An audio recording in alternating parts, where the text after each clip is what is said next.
Okay, today we are making a log cabin out of these scrap pieces off the edge of different quilts and different fabric patterns. And we're going to use this block as our focal point in the middle of our log cabin block. So we have matching thread that we're going to use for these pieces, realizing there are some browns, there are some greens, there are some oranges, but the bulk of it looks like yellow is going to blend very well. So let's go ahead and thread our machine and get started on our log cabin block. Okay, so let's go ahead and take apart our fabrics that we have been collecting for quite some time. It's nice. It's almost like Christmas for me, and I have to be silly, but it's almost like Christmas when you collect different pieces, you press them to where they look beautiful, and then you find them in some bin that you've put away for future use, and I just think that'll be absolutely wonderful for our quilt that we're making with nature. So look at this first piece. You know, sometimes I wonder how old my fabric is that I'm using, but look at these gorgeous, gorgeous pieces. I love it. Okay, now who knows how to make a log cabin? What we're going to do is take our first piece, we're going to sew it right sides. I should press that piece again. We'll go ahead and put on a couple pieces and then we'll press it. But we're putting them face to face, right sides together. You can start on any side of the block that you want. And notice that my strips are all different sizes. They may be all close to this, about a 1 1/4, 1.5 inch block. But they are different sizes, and that's okay because we are making a scrappy log cabin block. And want to make sure that I am on a straight stitch. Okay. And we're just sewing it to the edge there, and then we're going to be trimming it off right like so. You can measure, but to me, it's just easier on a log cabin to match up the sides, go and cut as you're done with each block.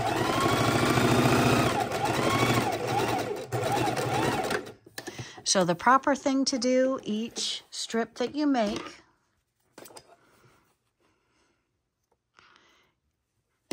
is to go ahead and take it over to the iron, press it, stop back at your cutting board, put your ruler on it, and cut it straight across so we always have a straight angle. And that's our first piece on our quilt. And I really love that white. It's like framing it, covering it up. I'm hoping I have enough white on all sides. I might not right here, but the rest of it's going to get a nice framed appeal. So let's go ahead and press this, and then we will cut it, come back, and sew on another strip. And we're back at our ironing board. We're going to put this here. I am going to go ahead and iron towards my strip. So I'm putting my iron on, just pulling it right over and ironing that strip down.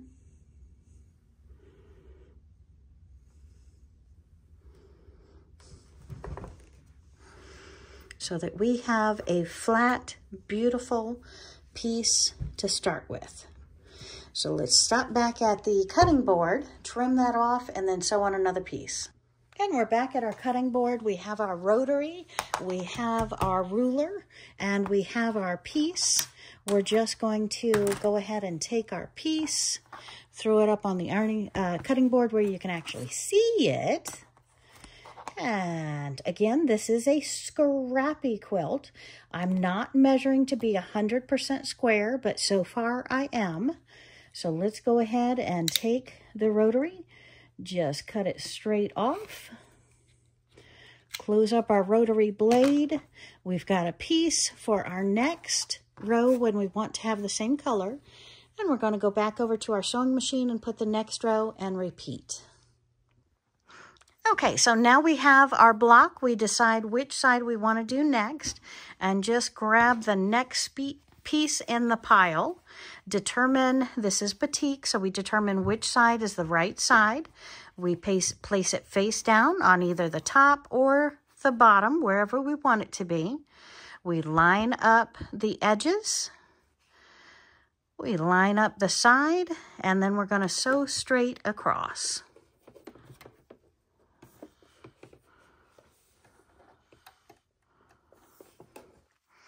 And we're just wanting our 1/4 inch seams.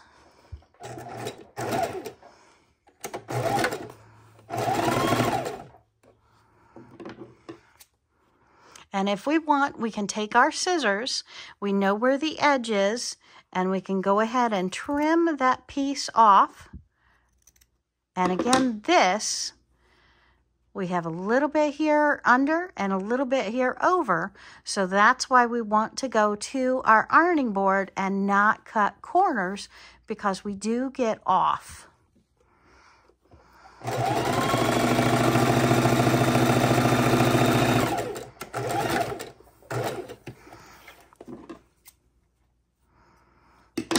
Okay, and we see how our block is coming together. Now, if we don't want to take this over to our ironing board first, we can lay it on the table and we can finger press our seam down. This seam is out, so this seam we want down. And finger pressing just means that we take our finger and we go across. And we can go ahead and trim threads as we work. We do not need the threads in the way.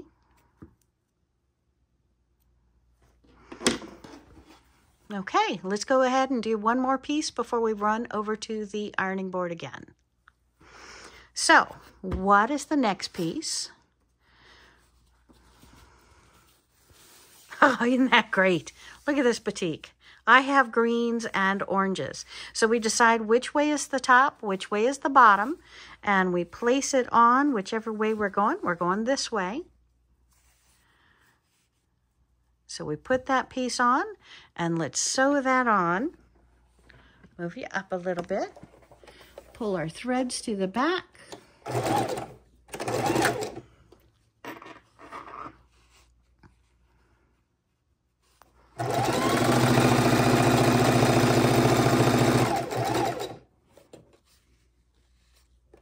We know with our finger where the edge of the fabric is because we peeked to verify. And now we're going to run back over to the iron and the cutting and keep going around and around. And we're laying out our piece. We're laying out our ruler. We're trimming across, saving our piece for the next part. And we're going to press down our seams with a hot iron.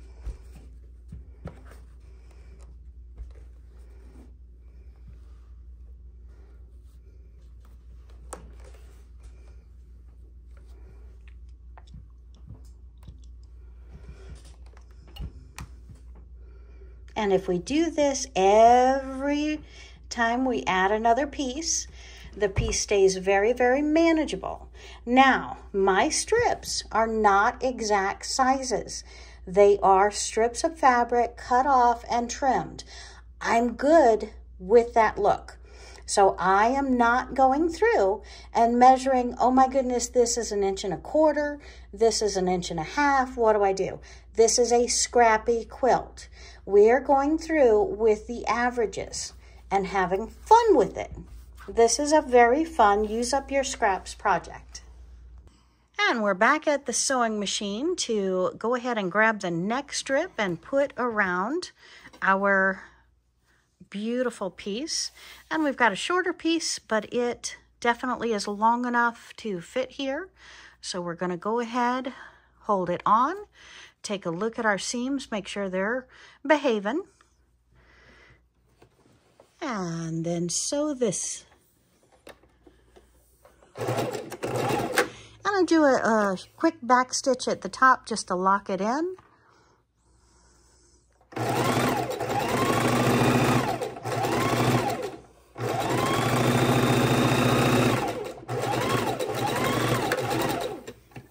at the edge, I'm going to do another quick lock stitch.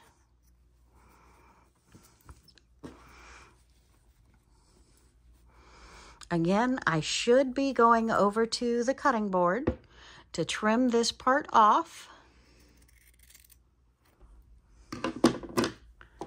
Keeping all of my scraps. We're going to finger press. We're going to add one more before we go over to the iron. So we see, oh, Wendy, where do you put it now? Well, we put the next piece where we have now 2 seams. Over here is only 1 seam. Down here across the bottom is only 1 seam. Here I have 2 seams. This is where my next piece goes. So if I've walked away and I've pressed it, I don't know what I added on next. I look at the number of seams and then do that long straight piece, because every time we go around, we're aiming at only having 1 seam, because the 1 piece covers up all the previous seams. Okay, so what color is coming out of our magical bin this time? And does that look too close to that shade, or am I okay with it? I think I'm okay with it because we're potlucking anyway. So I'm going to go ahead and line this up. Line this up with my second seam. Flip it over. Make sure my seams are both going out and are flat. And then we can sew this one down.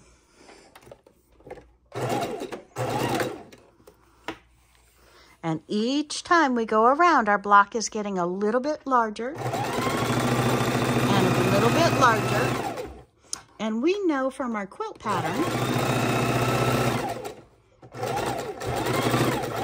whether we've made the quilt pattern or we're using someone else's quilt pattern, we know how large we want our quilt block to be. So we just keep going around and around until when we're at the cutting table, we see that we have reached the desired length of block that we are looking for. Okay, and we're going to finger press that one out. And like I said in the beginning, I wanted that white square to go around it, but it looks like it doesn't go completely around it like I had hoped. I have it real nice on 2 sides, but not on the other 2. I'm okay with that. What do you think? All right, so now again, we have only no seam over here, 1 seam here, 1 seam here, 2 seams on this side. This is where we want the next piece.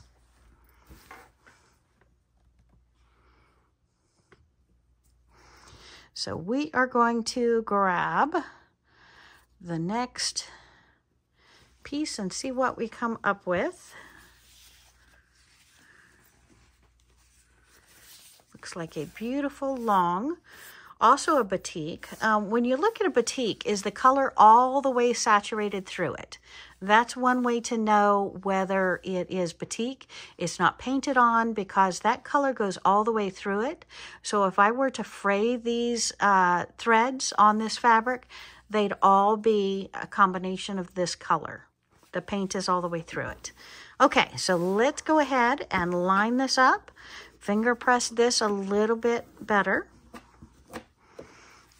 Determine which side is the back, which side is the front. Lay it on and stitch it across. And then this time we can't get away with not going to the iron. So this time we have to go to the iron. We finger press twice. That's pushing it.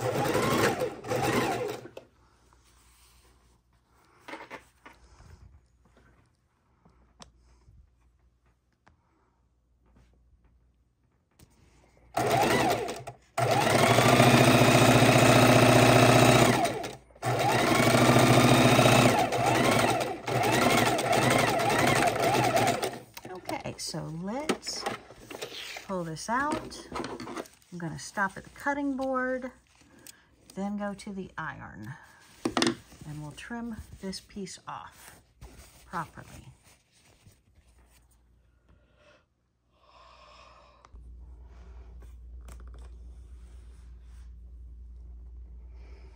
And we are back at the iron.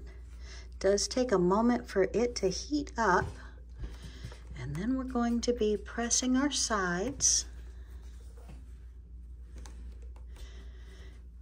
And now, if we look at it, we see that we have two sides, one and one. And this has one seam, this has two seams, so we know this is the next row that we're going to put on.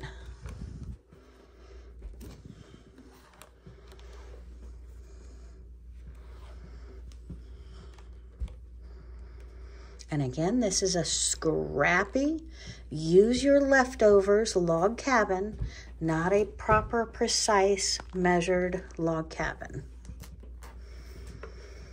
But I am loving the look so far.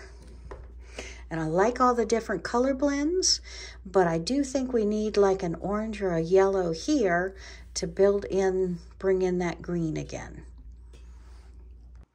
And we're back at the sewing table, and we want to grab another piece to go right here. And I'm not sure we're ready to repeat pieces, but this is much darker than this, and I did want to pull it in. So I'm thinking, what about pulling that in? I think that works. Okay, so we grab our piece, we put right sides together, wrong sides towards me. And we're going to line up our pieces and sew them down.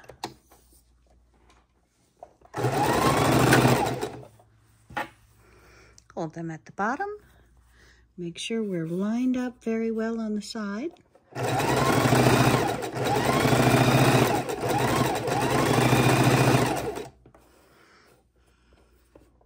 And you can feel with your finger and know where the edge of that fabric is.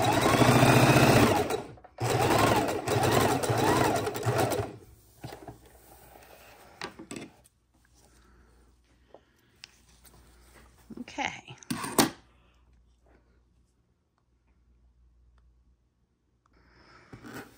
And then I'm going to finger press my piece. And again, notice that there's only one seam on this whole side. There's only one seam on this whole side. Two seams on this side. This is where the next piece goes. So we are going to grab another color out of my pile. Looks like this is next. Looks like that's two different pieces.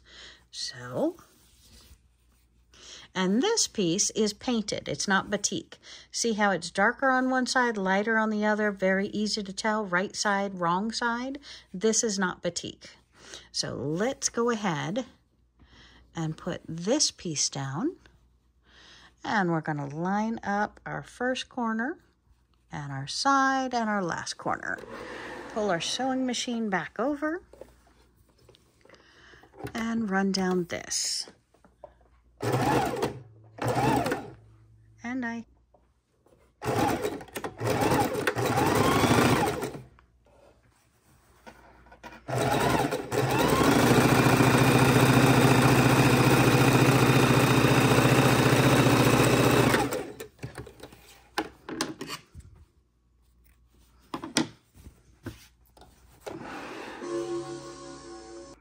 And we just keep building and building until we have reached the size that we are looking for with our log cabin block.